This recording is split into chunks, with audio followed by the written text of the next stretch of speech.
conversation is all about 49 North.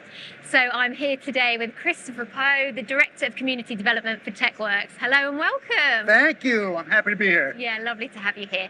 So tell us in a nutshell what 49 North is. Well, 49 North is a company that does well-being and resilience training based on what happened inside the U.S. military around about 2009.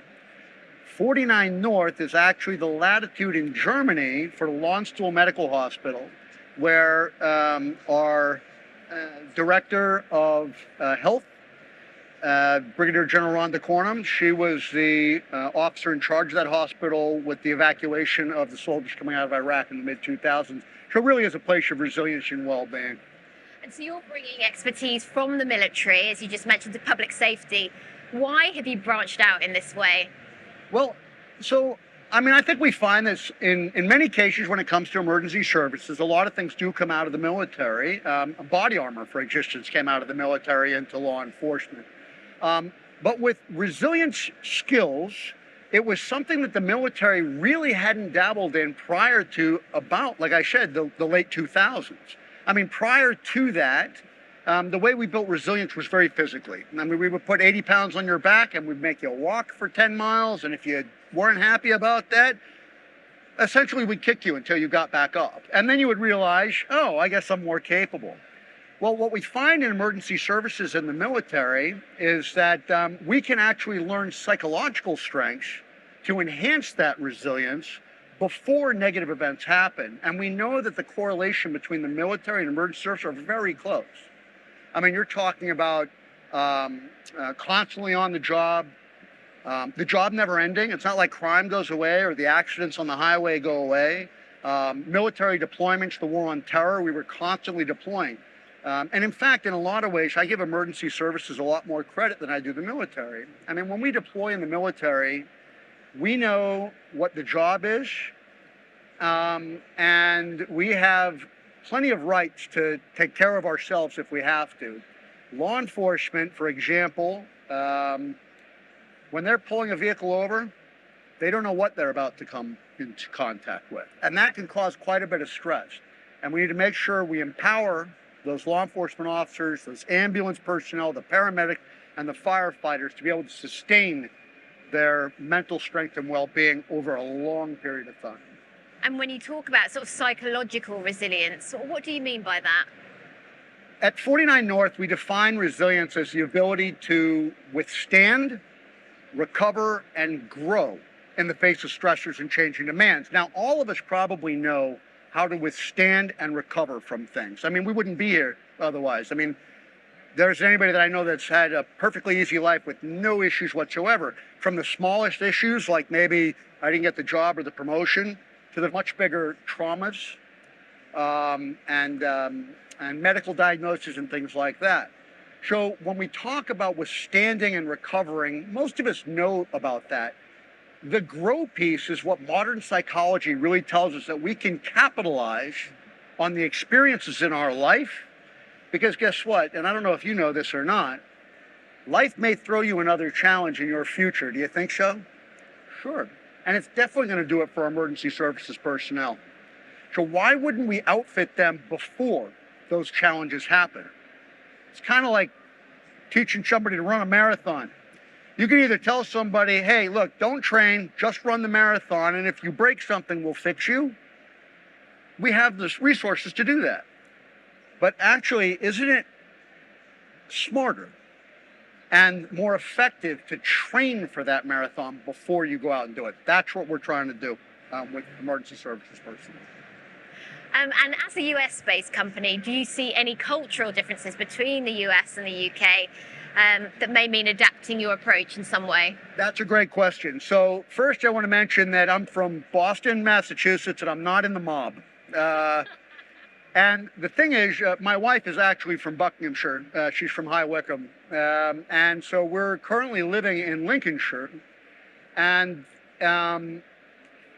not just coming to the emergency services show, but I know from human performance psychology, what makes people mentally strong, there aren't many cultural differences on what it takes to withstand, recover, and grow from something. So being able to learn, we may see some examples that are different. Weather in England versus weather in sunny California, for example. Maybe there's some challenges there, maybe not. But if we're talking to somebody in Washington State compared to England, they got the same weather. So there may be some cultural differences in examples, but for the most part, human performance psychology is the same around the globe. So in terms of skills, what are the skills you want to focus on to develop resilience? So in order to develop resilience, you can't focus in one specific area of psychology. We can't just focus on community psychology or social psychology.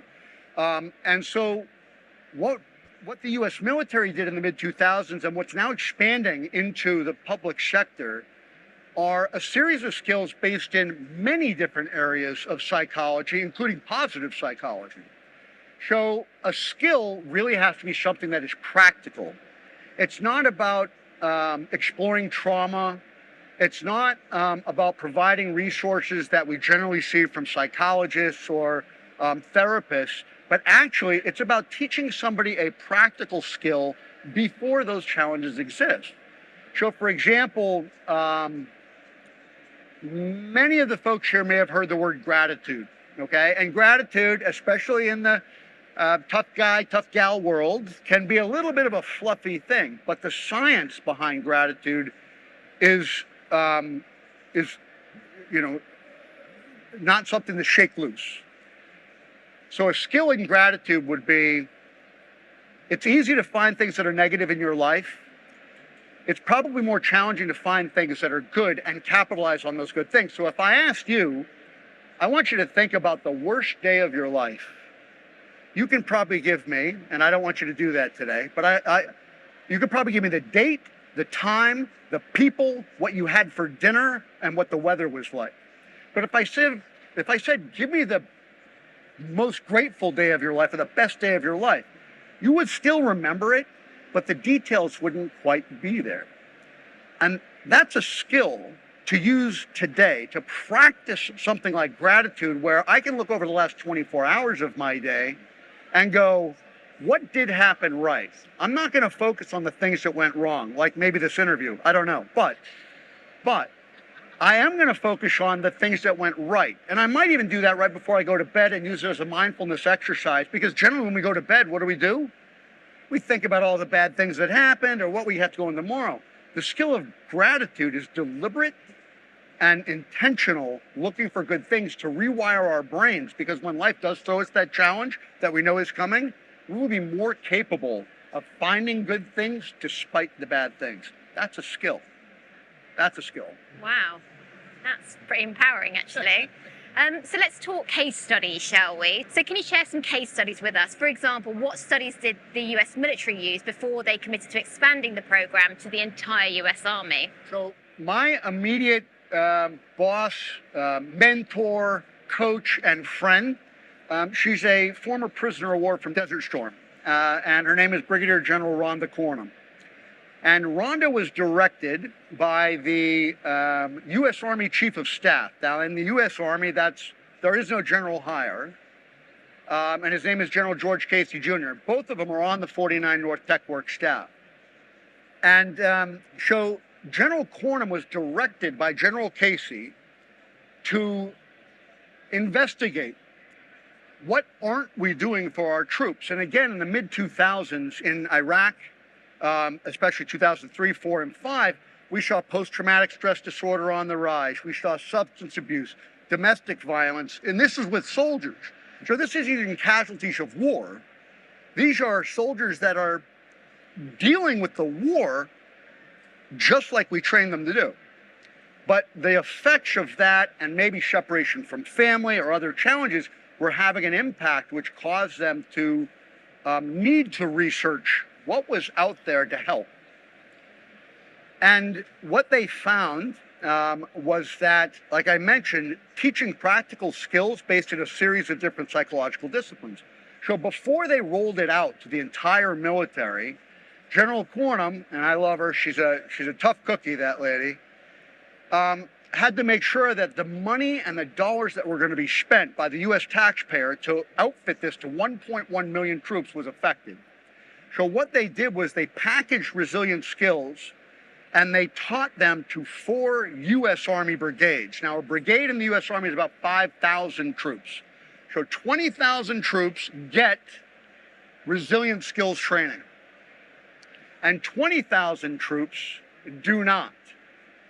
And what they did was they measured things like organizational trust, depression and suicide and substance abuse, disciplinary challenges, the ability to maintain optimism despite change.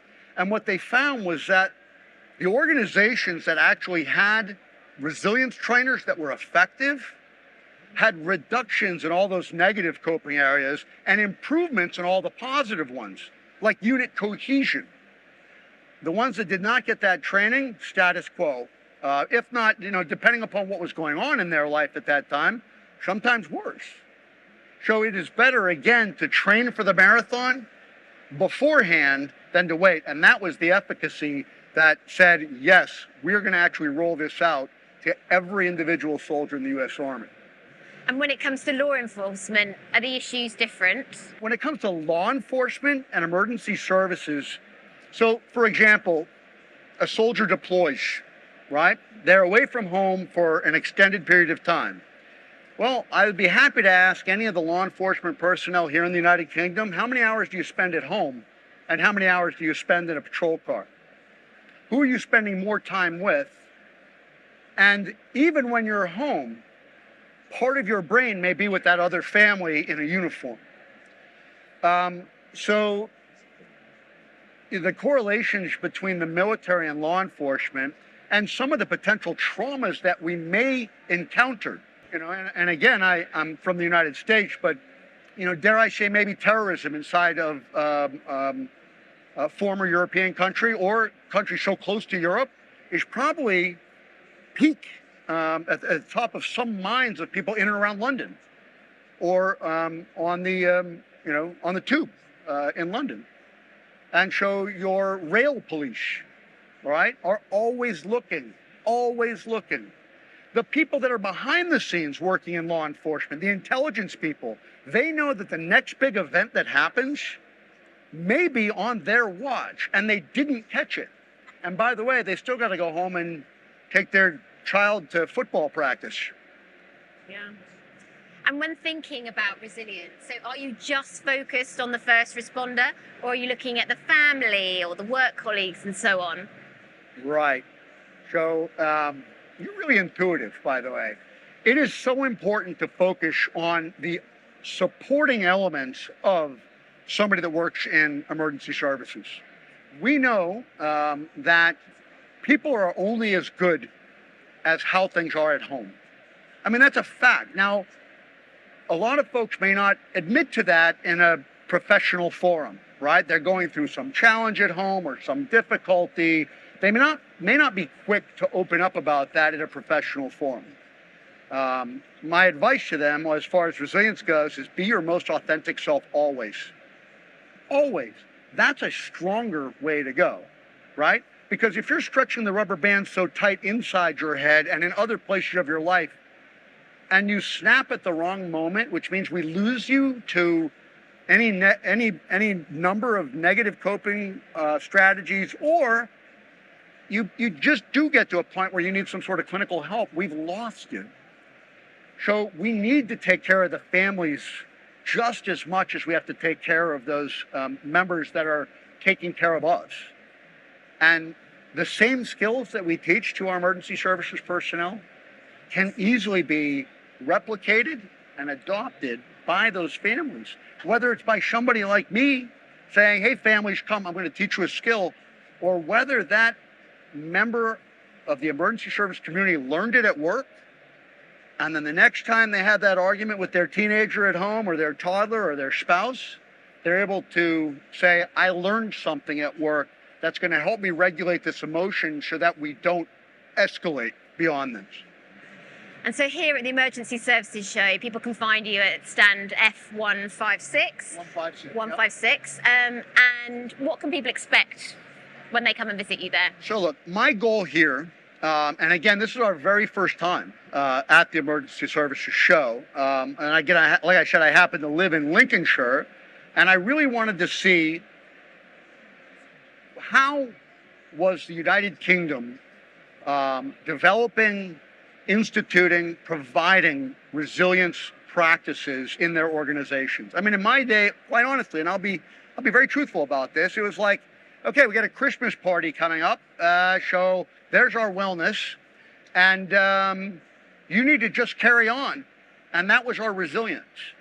That didn't work for everybody. And in fact, in many cases, we don't know how it worked for us. We just sort of did it. But I want to help people understand the psychology that can provide people the language and the tools that exist right in our face that we can practice so that we can be more resilient in a more deliberate and intentional way. That's my goal here. It's not about, I mean, honestly, I would love it if people came to me and were throwing me money and roses at my booth. But actually, it's about helping people. And maybe there are organizations that may not be able to afford certain things, and that's perfectly fine. But if I can help them develop an idea on how to build a program or a practice inside their organization, or at least a something to focus on, that's going to help. That hits my values at every single point. Christopher, thank you very much indeed. Yeah. Thank you for having me. Really appreciate it.